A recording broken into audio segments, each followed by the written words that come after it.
just don't have the contextual information to pull out. And as you're going through there, you can kind of start to say, okay, maybe they brought up this thing a handful of times. I'm going to go check that out after this call. And then you go into it and it leads to some other spark of information, or maybe some sort of asset that they gave you in that process that gives you another thought on how to execute on something. And if you don't have all of that breadth of everything up front, it kind of constrains your ability to do the creative work. It's like, if you have all of this kind of mess of craziness in front of you, you can push and pull on all these things and play around as much as you want. And it gets your brain moving in all these different directions. Whereas if you just have a tiny little bit of very specific things in front of you, you can feel very constrained, and it almost puts you in that headspace up front to the point where it's harder for you to break out of that as you're trying to do more creative work.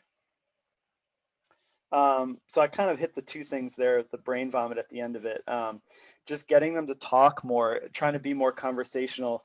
And I think this also happens when you're doing you're stacking a lot of these questions and a lot of these processes on top of each other of how you're communicating. Is they're feeling like you're more of a partner in the process. And as that happens, they start to open up more and say, okay, I feel like I can really tell you more about what we're actually thinking.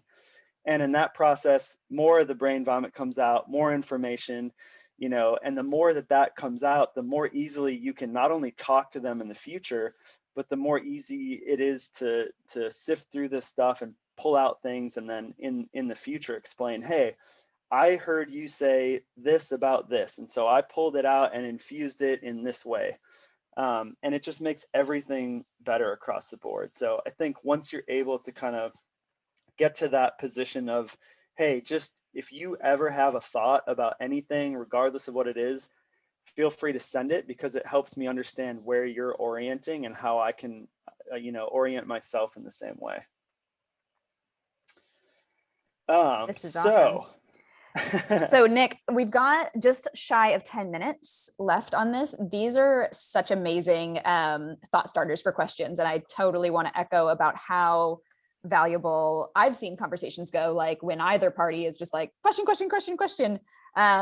because it really, and the adage of there's no stupid questions, I think is true, because it helps as you're onboarding yourself onto a new project, like you anchor into your client's mentality. And in the best case scenario, like really helps show you as an intellectual partner, going back to that partnership idea.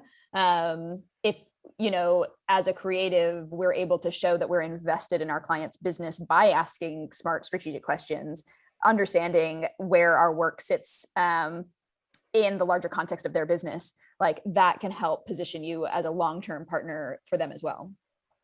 Absolutely. And not just with them, with other people too. And I think that's where it starts to get really fascinating, is you start to not only see like specific things that are functioning similarly across projects, but then you start to see, okay, at a broader level in certain businesses, here's things that I can take from over here and help with another client, and use that as another way to even be another level of a great partner of like, I did this with these people.